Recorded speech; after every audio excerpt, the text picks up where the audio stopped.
오늘 말씀의 제목은 만들어진 하나님입니다. 만들어진 하나님. 우리가 뭔가를 아주 잘하는 사람을 부를 때 사용하는 단어가 있습니다. 여러분들도 한두 번은 사용해 보셨을 것 같습니다. 달인이라고 부릅니다. 아니면은 신의 경지에 이르렀다고 표현을 하기도 합니다. 그래서 어떤 특정한 분야에서 굉장히 탁월하거나 놀라운 그 능력을 보여주는 사람을 주저하지 않고 우리는 습관적으로 뭐뭐의 신 이렇게 부릅니다. 뭐 이를테면은 공부를 굉장히 잘하면 공부의 신, 연기의 신, 축구의 신, 뭐 이렇게 얘기를 합니다. 다양한 신의 이름을 붙이고 찬사를 아끼지 않습니다. 심지어 잘 먹는 사람을 뭐라고 부르는지 아시죠? 식신 이렇게 얘기합니다. 그것도 신입니다. 그냥 그런가 보다 하고 쉽게 지나칠 수도 있을 것 같지만 어쩌면 우리 안에 이렇게 깊이 스며들어 있는 이런 일들이 우리 안에 있는 절대자에 대한 갈망과 아니면 스스로 절대자가 되고 싶은 욕구를 보여주고 있는 잘못된 현상이 아닌가 하는 생각을 하게 합니다. 어쩌면 이 세대가 참 하나님을 알지 못하고 그저 절대자를 향한 갈급함이 잘못된 방향으로 자꾸 높은 곳을 향해서 누군가가 신인 것처럼 잘못된 방향으로 나아가고 있다는 사실입니다.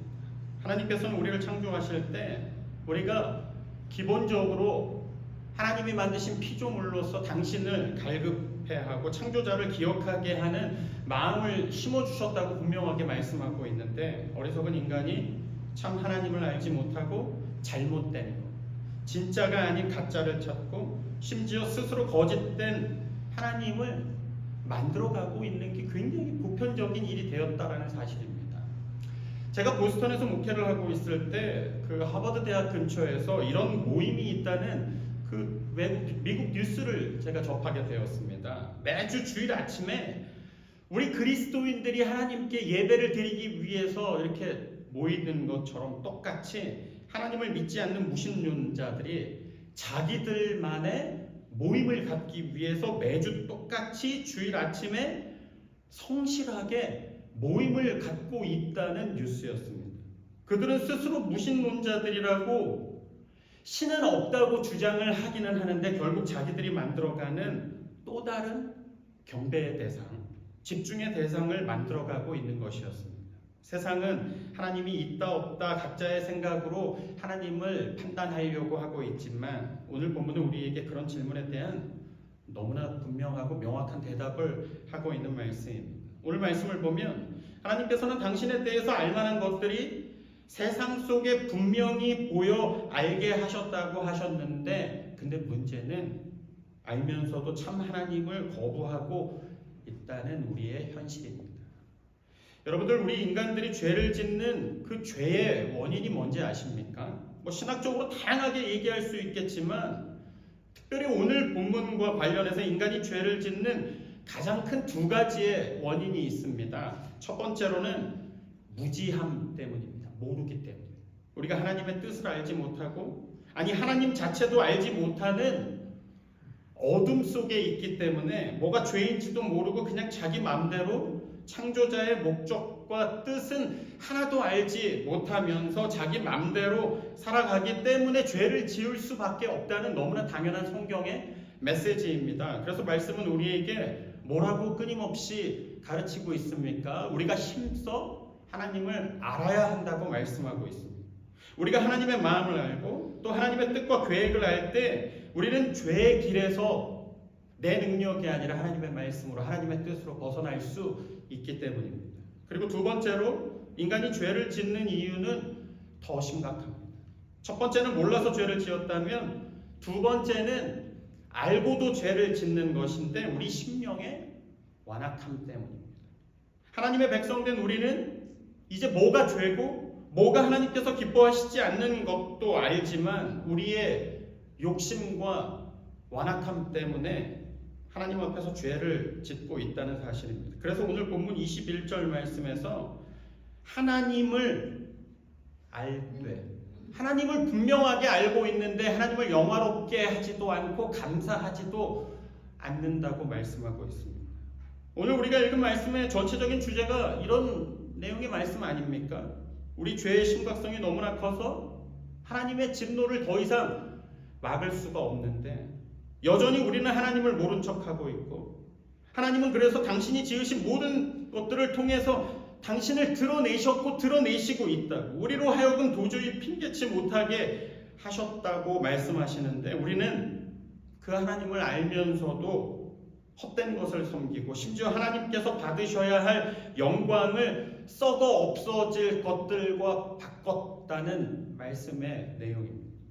이처럼 우리는 모르고 그럴 수도 있고 아니면 알고도 우리 삶을 통해 잘못된 거짓 하나님을 만들고 쫓아가고 거기에 기쁨을 두고 거기에 소망을 두고 그게 믿음인 줄 알고 살아가고 있는 게 죄인들의 현실이라는 말씀입니다. 좀 더 정확하게 얘기하자면 이 시대는 하나님을 부인하고 하나님을 없애는 것이 아니라 자기들이 소망하는 하나님을 자기가 만든 나만의 내 하나님을 붙들고 살아가고 있다는 사실입니다. 오늘 말씀 앞에서 우리의 믿음도 살펴봐야 합니다. 우리는 진짜 하나님을 믿고 있는 것인지 아니면 하나님을 믿는다고는 하지만 내 소망과 내 간절한 바람이 만들어 놓은 수많은 거짓과 잘못된 소망의 하나님이 나를 너무 꽉 붙들고 내 속에 하나님의 모습으로 나를 이끌어가고 있지 않냐는 말씀입니다. 근데 우리가 생각을 분명하게 좀 잘해볼 필요가 있는 게 사실 여기서 가짜 하나님이라고 이야기하는 것, 만들어진 하나님이라고 얘기하는 것 아니면 우리가 죄를 짓는다고 하는 것은 우리가 상상하는 것처럼 현실과 동떨어진 말도 안 되는 무슨 미신이나 주술적이고 어떤 이상한 사이비 종교에서나 볼 수 있는 개상한 굉장히 이상한 행위를 의미하는 것들이 절대로 아닙니다. 말씀이 우리를 향해서 죄라고 이야기하는 것들은 오히려 지극히 우리에게 반드시 필요하다라고 생각되어지는 것들 속에서 빈번하게 일어나고 있고 심지어 내가 가장 사랑하고 좋아하는 것들이나 아니면 현실적이라는 삶 속에서 너무나 당연히 느끼고 표현하는 내 감정과 내 말들 속에서 구체적이고 너무나 자세하게 빈번하게 일어나고 있다는 사실을 우리가 정확하게 볼 수 있어요. 우리 마음속에서 아직도 하나님 이건 정말 최소한의 필요입니다 라는 이유로 고집하는 것 수많은 말씀과 깨달음을 통해서 하나님의 뜻을 너무나 명확하게 잘 알고는 있지만 아직도 해결되지 않은 내 생각과 내 판단과 내 욕심이 이것만은 양보할 수 없다고 고집하는 내 심령 속에서 여전히 우리는 진짜 하나님을 밀어내고 잘못된 나만의 가짜 하나님을 만들고 있으며 심지어 죄가 죄인지를 모르고 살아가고 있다는 사실입니다. 근데 우리가 이런 것들을 고집하고 우리 삶의 필요라고 주장하고 있는 한 우리는 절대로 하나님의 뜻을 따를 수 없고 하나님을 하나님으로 인정할 수 없고 오직 하나님만을 우리 삶의 주인으로 따르고 순종하기 어렵다라는 사실입니다. 여러분들 혹시 존 칼빈이라고 들어보셨습니까? 프랑스의 종교개혁자고 장로교의 신학의 체계를 전부 다 정립한 신학자입니다. 그 칼빈이 썼던 대표적인 유명한 책이 있죠. 기독교 강요라는 책이 있습니다. 근데 그 책에 보면 칼빈이 우리 삶에서 하나님을 대신해서 우리가 우상으로 섬길 수 있는 것들을 굉장히 구체적으로 엄격하게 구분하고 배격할 수 있어야 한다고 강조하고 있는데 근데 그 우상의 범위가 어떤 게 우상이 될 것인가 그 우상의 범위가 단지 우리 삶의 자리에서 발견되는 지극히 누가 봐도 하나님하고 다르고 세상적인 것들이나 아니면 타 종교에서 발견되는 그런 것들이 아니라 교회 내에서 아니면 믿음 안에서 교육이라는 이름으로 혹은 하나님을 더 깊이 떠올리는 것을 믿음을 돕기 위해서 그 어떤 거룩한 목적으로 만들어지고 그려지는 모든 형상과 조각들을 하나도 예외 없이 배격하고 잘못된 것이라고 정말 과격한 언어로 가르치고 있다는 사실입니다. 무슨 말이냐 하면 그 어떤 거룩한 목적으로 그려지고 만들어졌다고 하더라도 결국 그 물건이 하나님은 아니지 않냐는 말씀입니다. 그래서 하나님이 아닌 다른 것에 집중하거나 빠져서는 안 된다는 주장입니다. 개인적으로 이런 칼빈의 주장에 대해서 전적으로 동의할 수는 없겠지만 그럼에도 불구하고 우리가 다시 한번 생각해보고 기억해야 할 것은 아무리 좋은 목적으로 만들어졌거나 그려졌다고 하더라도 그것이 연약하고 죄악된 인간에게는 얼마든지 하나님을 대체하는 잘못된 신앙의 대상이 될 수 있다는 엄중한 경고의 말씀입니다. 정말 우리의 마음을 조금이라도 미혹해 하는 것이 있다면 우리는 그런 것들로부터 철저하게 멀어질 수 있어야 합니다. 하물며 교회에서 신앙의 고백을 위해서 그려진 성화나 심지어 어떤 보수적인 사람들은 십자가조차도 우리의 잘못된 경배의 대상이 되어서는 안 된다고 경계를 하는데 그럼 지금 우리의 마음은 어디에 있냐는 말씀입니다. 지금 우리의 마음엔 뭐가 가득 차 있는지 말씀 앞에서 생각해 봐야 합니다. 우리는 내 기쁨, 내 즐거움, 또 앞에서 얘기했듯이 내 삶의 필요와 만족을 위해서 마땅히 우리가 입으로 고백하고 예배에서 날마다 그렇게 고백하듯이 하나님이 우리의 주인이십니다. 근데 하나님께서 계셔야 할 자리에 뭐가 들어와 있으며 뭐가 우리의 삶을 보이지 않지만 내 삶을 누가 이끌어가고 있냐는 말씀이에요. 앞에서도 강조했듯이 우리 삶에 하나님을 대신하는 우상이라는 단어가 굉장히 과격하고 나하고는 거리가 멀다고 이미지로 생각하지 않습니까? 근데 그런 우상이라는 것은 무슨 주술적이고 미신적이고 집에 그냥 도깨비 같은 거 갖다 놓고 귀신을 섬기는 그런 1차원적이고 유치한 모습을 의미하는 것들이 아니라 오히려 더 적극적으로 과연 우리 안에 진리 되신 하나님께서 내 마음에 충만하게 거하고 계시며 오직 그 진리 되신 하나님만이 우리의 삶을 이끌어가고 계시냐는 물음에 대한 정직한 믿음의 대답이 될 수 있어야 해요. 우리 인간이 스스로에게 얼마나 관대한지 아십니까? 우리가 우리 스스로에게 하는 말들 중에 가장 보편적으로 습관적으로 하는 말들이 있습니다. 에이, 이 정도는 괜찮아. 나 정도면 잘하는 거야. 모두가 다 그렇잖아. 다음에 잘하면 되지. 지금은 이게 최선이야.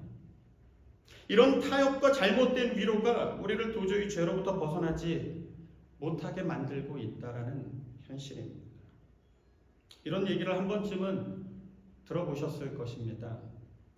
아무런 고통 없이 개구리를 죽이는 방법이 있습니다. 일단 큰 냄비에 차가운 물을 담습니다.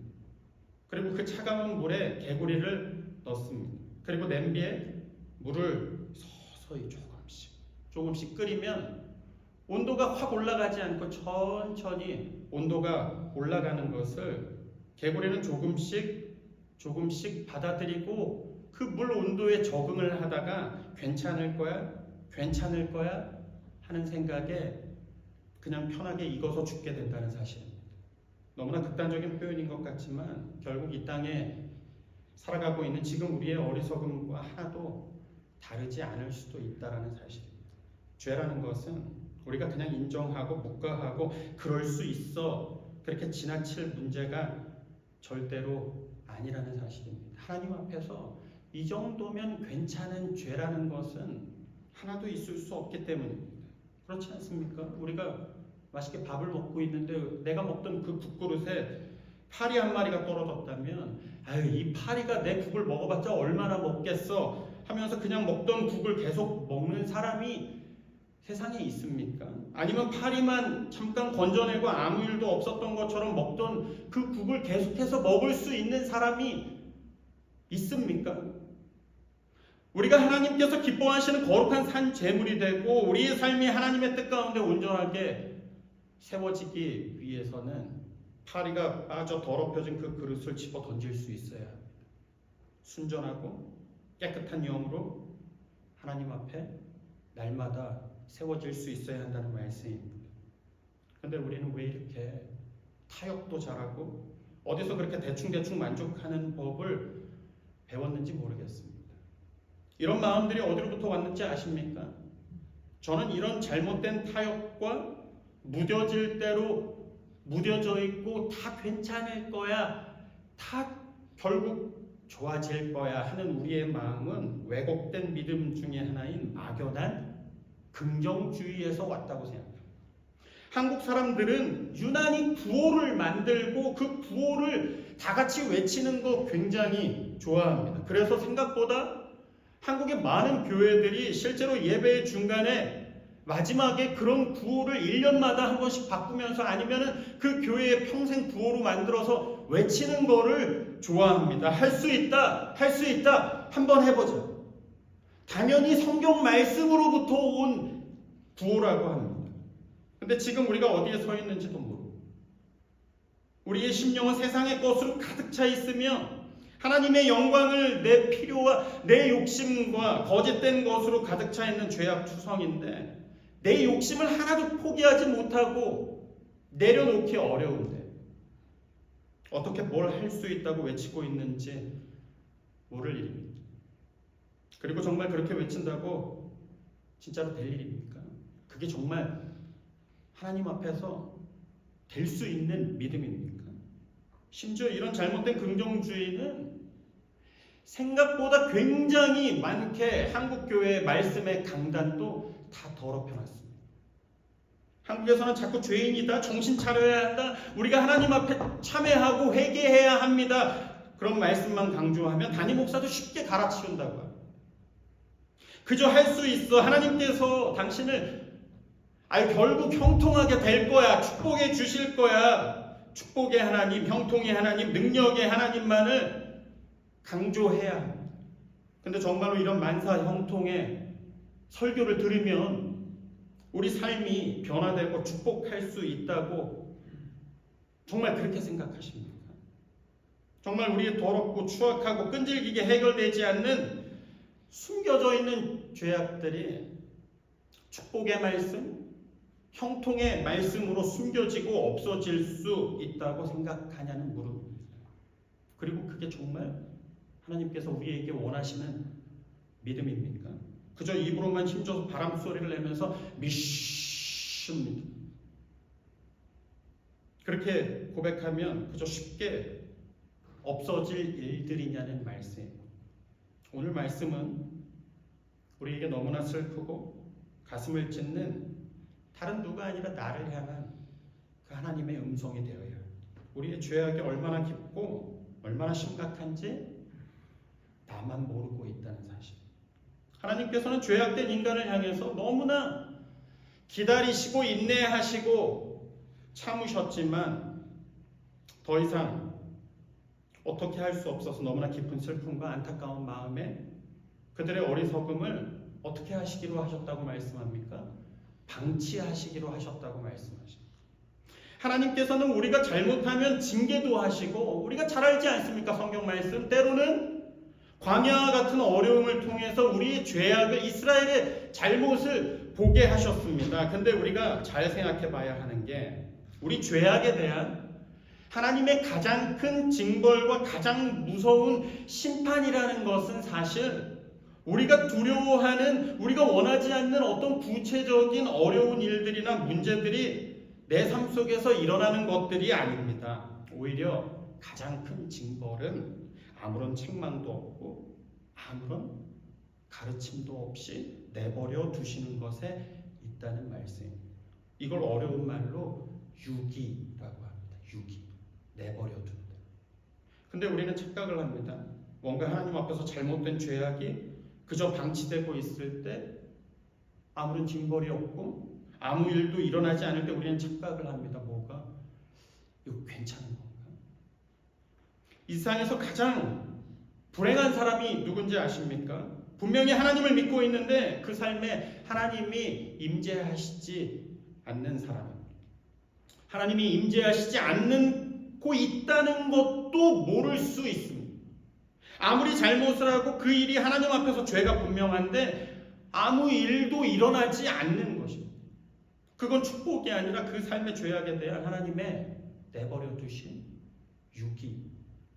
오늘 본문 24절, 26절 그리고 28절에서 계속해서 반복되는 단어가 뭐냐면 하나님께서 그들을 마음의 정욕대로 더러움에 내버려 두셨어요. 내버려 두셨어요. 하나님께서 그들을 부끄러운 욕심에 내버려 두셨으니 또한 그들이 하나님 마음에 하나님 두기를 싫어하며 하나님께서 그들을 그 상실한 마음대로 내버려 두세요. 이처럼 하나님의 유기하심, 내버려 두심이라는 가장 큰 심판이 있을 때 우리의 죄악이 자정하는 능력을 잃어버리고 나를 돌아볼 수 없게 되고, 그러면 죄악도 멈추지 않고 계속해서 깊어지는 것 아닙니까? 하나님께서 우리를 내버려 두시니까 그 뒤에서 이어지는 29절 이하에서 온갖 더럽고 추악한 죄악을 다 하나하나 낱낱이 열거하시고 있습니다. 말씀 속에. 곧 모든 불의, 추악, 탐욕, 악의가 가득한 자요, 시기, 살인, 분쟁, 사기, 악독이 가득한 자요, 수군수군하는 자. 그거 아십니까? 수군수군하는 것도 죄라고 말씀이 지적하고 있습니다. 비방하는 자요, 하나님께서 미워하시는 자요, 능욕하는 자요, 교만한 자요, 자랑도 죄라고 말씀하십니다. 내 경험, 내가 알고 있는 것들을 자꾸만 말하고 싶고 드러내는 것, 하나님께서 기뻐하시지 않는 일이라는 너무나 쉬운 말씀. 악을 도모하는 자요, 부모를 거역하는 자요, 우매한 자, 배약하는 자요, 무정한 자요, 무자비한 자. 그들이 이 같은 일을 행하는 자는 사형에 해당한다고 하나님께서 정하심을 알고도 자기들만 행할 뿐 아니라 또한 그런 일을 행하는 자들을 옳다 하는. 근데 이게 그저 남의 얘기입니까? 이 말씀이 로마를 향한 편지니까 그저 로마에 있는 죄악된 사람들의 이야기에 국한되는 말씀이냐는 의미입니다. 하나님 앞에서 정직하게 정도의 차이는 있을지 모르겠지만 이건 지극히 우리의 모습이고 우리의 얘기일 수도 있습니다. 오늘 말씀 앞에서 우리의 모습을 성령의 비추시고 조명하심으로 내 모습을 면밀하게 들여다볼 수 있어야 합니다. 그리고 하나님께 돌아가야 합니다. 오직 하나님께 우리를 긍휼히 여겨라 구원의 은혜를 구해야 합니다. 우리 마음속에 하나님을 자꾸만 대체하고 거짓된 기쁨과 거짓된 만족을 벗어버리고 우리의 주인 되시는 참 하나님, 우리를 구원하시는 바로 그 하나님을 향해서 오늘 믿음으로 다시 한번 세워질 수 있기를 주님의 이름으로 간절히 축원합니다.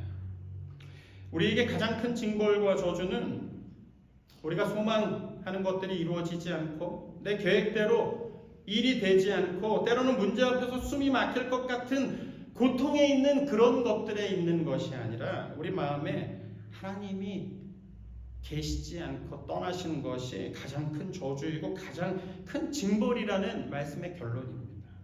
혹시 우리 주위에 하나님 없이도 잘 되는 사람이 있다면 그런 사람을 부러워하지 말아야 합니다. 그 사람은 지금 하나님의 가장 큰 심판 중에 있다는 것을 우리가 말씀 속에서 새길 수 있어야 합니다.